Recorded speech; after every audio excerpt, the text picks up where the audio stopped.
After a hard day's work, to walk in a party and then everyone turn and look at you, then they put on the single. When people start clapping, I was like, oh my God. That was so devastation. Like walking in and then like put on the single. Oh my God. I wanted to go straight to the back and sit in the corner and kind of, cower in the corner and get up underneath the pillows. It's a good feeling, but I was a little nervous. The DJ was hot, played all the records I wanted to hear. I'm the one. And I got a chance to kind of let loose and dance a bit, which was fun. It was a cool night. What? ACT, did you see this? If it ain't official Dana J, Levi for Kelly, Prima Donna News, I don't even want to see it. Just take the time.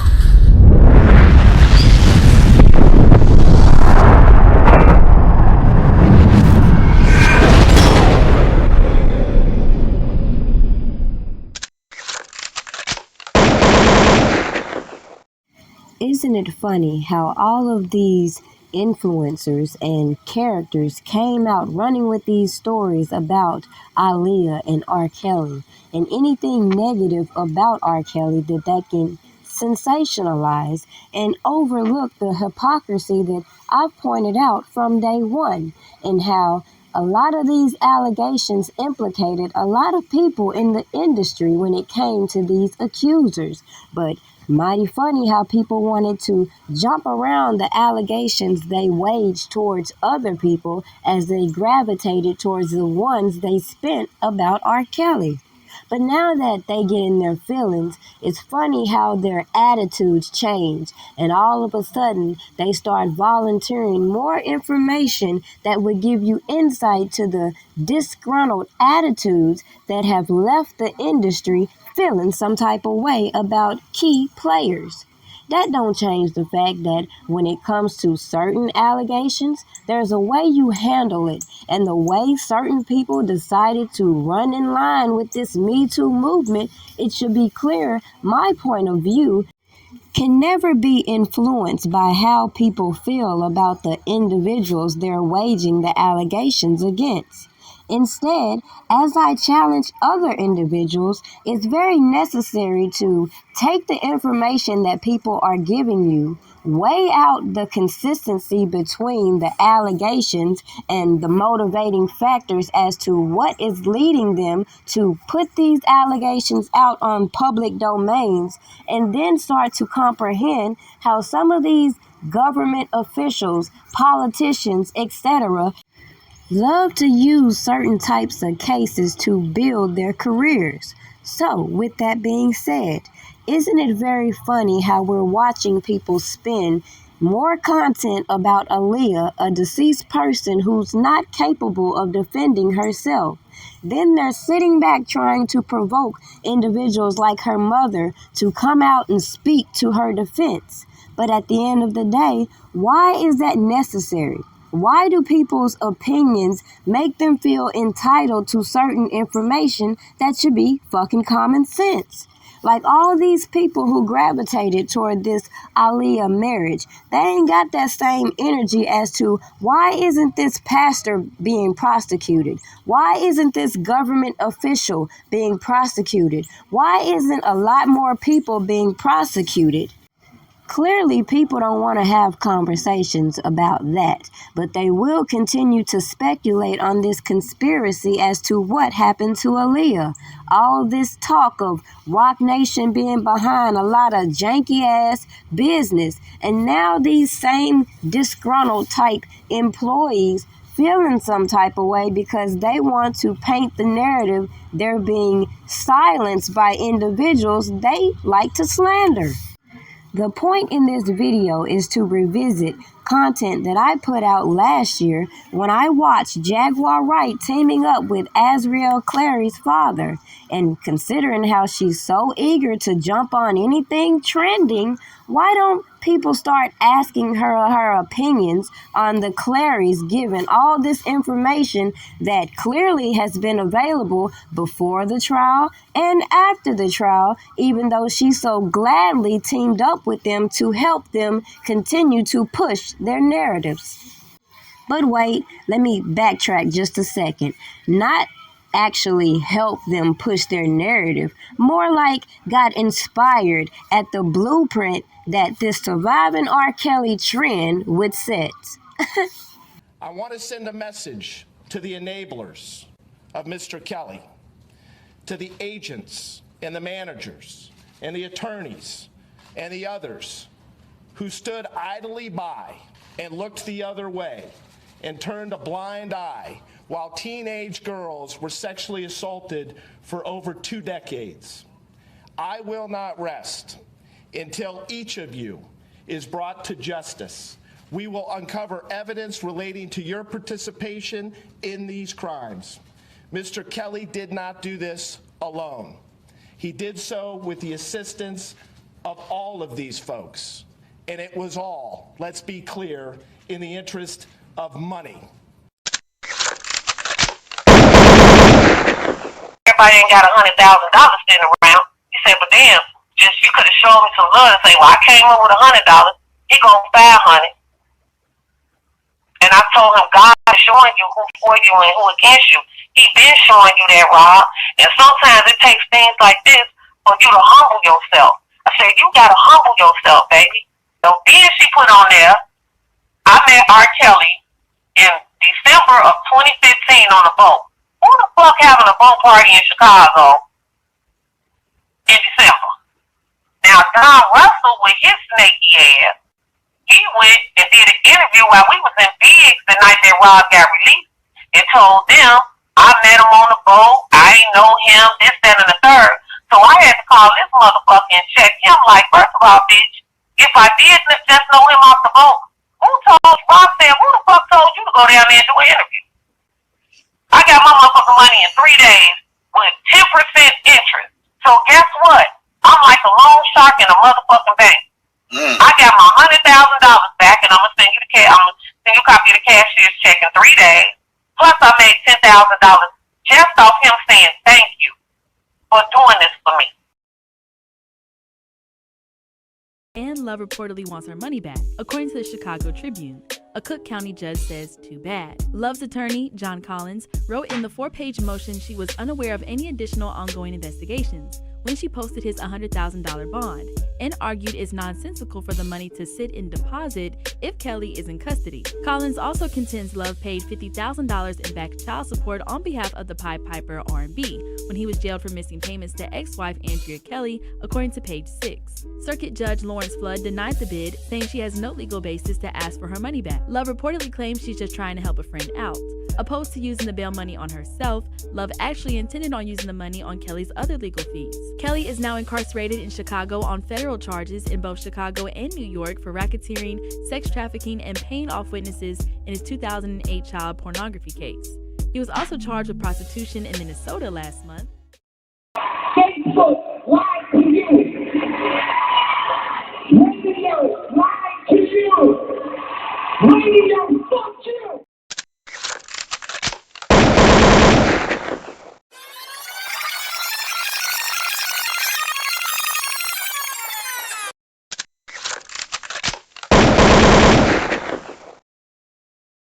You wanted to read the book or see the documentary that I'm filming. I made up my mind. I'm going to do the documentary. Okay. It's going to be called Digging Up the Roots, and I will be sharing my story and other stories with other women that have been affected by their careless and reckless manner.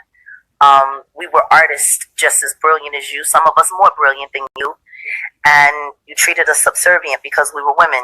You know, you treated us like wet nurses. You treated us like maids. We weren't your maids. We weren't there to clean up your messes and make and just there to make you look good, and then you put us back in the closet. See, the misogyny is so out of control. when it comes to all of this. Malik was the only man in that group, in that collective, that treated the women like equals. Only. R. Kelly was the first corporately sponsored pedophile in the United States. Everybody knew. That's why I couldn't really watch that documentary, because half of the people that was in there, I can't believe he did it. Nigga, you used to go get the bitches too. I watched you, dog. I watched y'all make these deals. Don't nobody want to talk about Aaliyah. Don't nobody want to talk about that. Let's talk about it. There's certain things about that I won't talk about. I'll let Dame Dash talk about it. See, that's his business.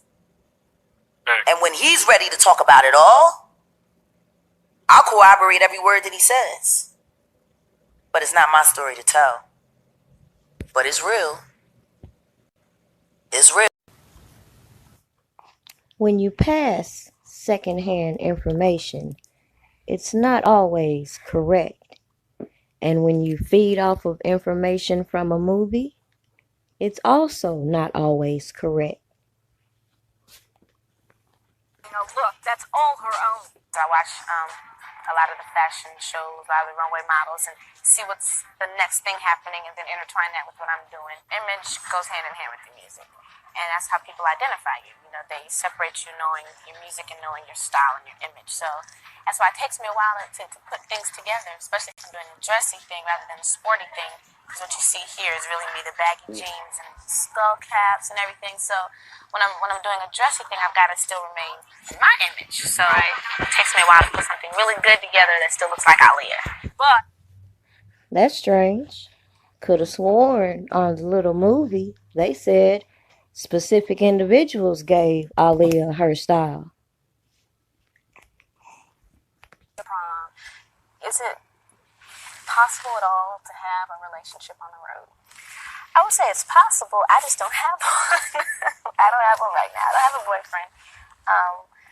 And I can't say I'm really looking. I think it'll come along at the right time. I have a lot of friends, and when that guy comes along, I'll know it, he'll know it, and then it'll happen. But I am really busy with the career and the fact that I'm getting ready to go back to school, so I just see how it works out. 3 years ago, there was this terrible rumor out. What is the deal with you and R. Kelly? Are you all married or not? No, I'm not married. Robert's doing his thing, I'm doing my thing. He's a great producer, great artist who I do admire, and there's nothing there at all. We are here. This is my place. This is the final. So despite the rumors that people want to keep pushing, when this lady was on this earth, she always denied the allegations. She always said that she admired R. Kelly, despite what others have said. About the roots in R. Kelly. No, obviously R. Kelly is... Them niggas knew. We all knew. They knew. Mind your business, Jag, if you want to keep your career. That nigga makes millions for people. That's what they said to you? That's what I was told. Now you said that they helped him recruit children. They didn't help him recruit anybody. They just did nothing. R. Kelly had his whole Procura squad, but they didn't. How would they know what schools to go to unless they talked to somebody from Philly? He did the TP2K.com fucking, well, I don't fucking know whatever the fuck the album was. The I Wish album. He recorded that in Philadelphia. Now, if you're not from Philadelphia, it's not like he was like Gerald Levert. Gerald Levert grew up in Cleveland and Philadelphia at the same time. Gerald knew the streets of Philadelphia. What did R. Kelly know about the streets of Philadelphia? How the hell do you know what schools to go to? Which McDonald's is popping? What the fuck was he doing at Club McDonald's on broaden? How would he know it was hot if somebody didn't tell him it was hot?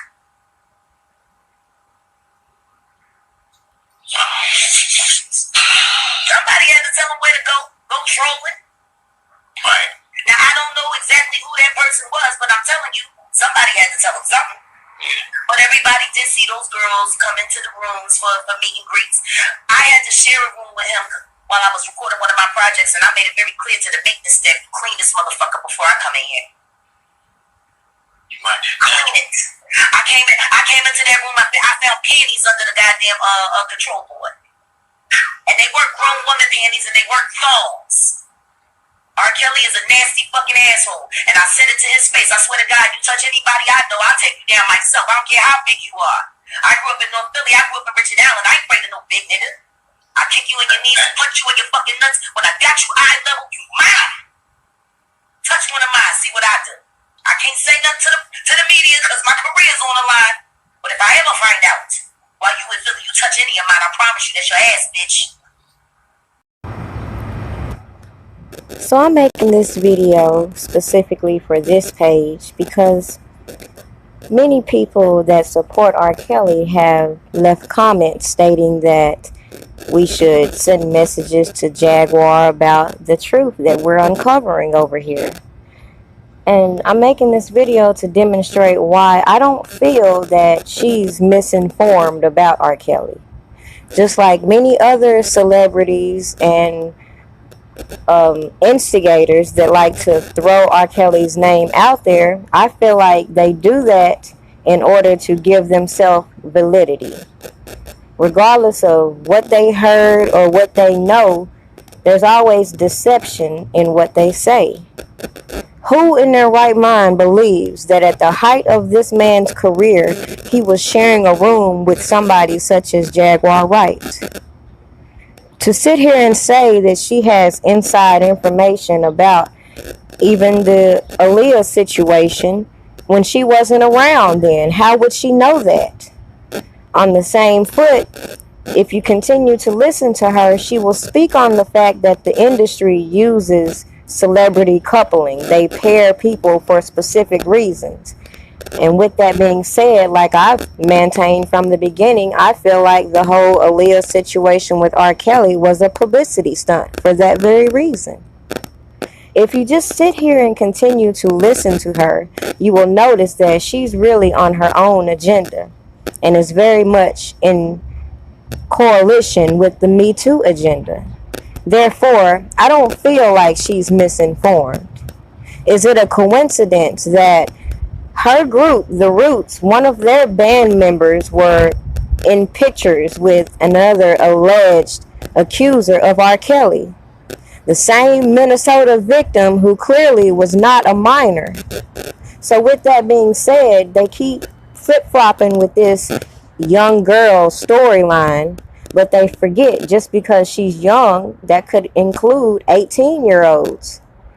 Just because he's double their age, it's not against the law.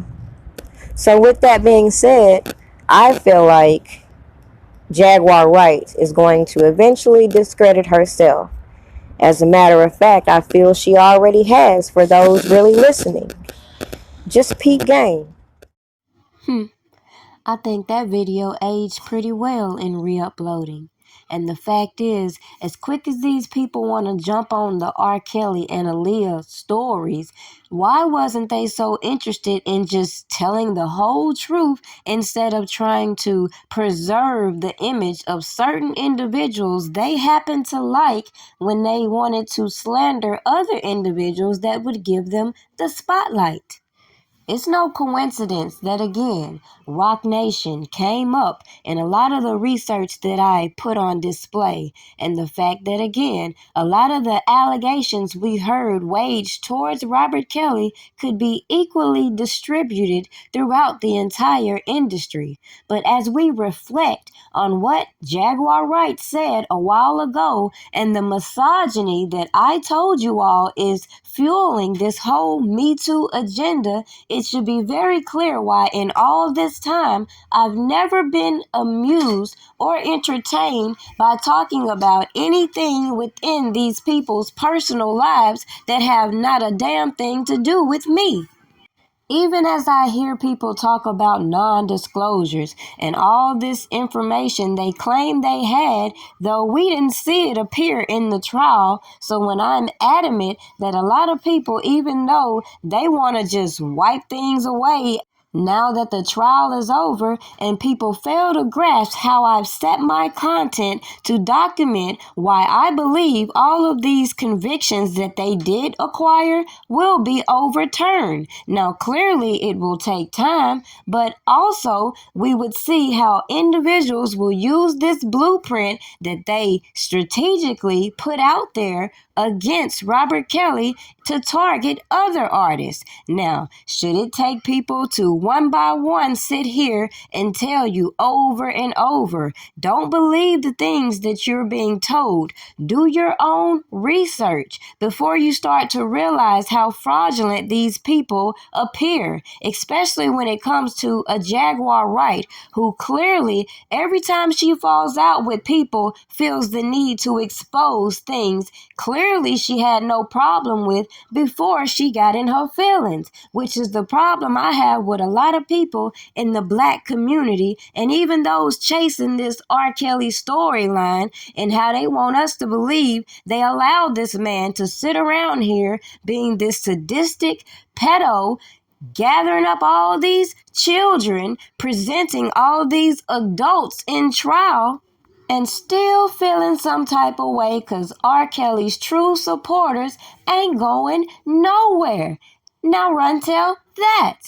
While you're at it, why don't we ask all these people who want to act like they didn't know this and that about Azriel Clary's father, who was, in my opinion, coerced to come out here and validate all these other grown-ass, janky-ass people's stories who now beefing all over the internet. Make sure you go to my community wall as I posted the link to Jaguar's most recent rant, which is what inspired this reaction video and made me want to re-upload my position that I told you I felt long time ago when it comes to her and all of these disgruntled individuals coming out with their industry stories.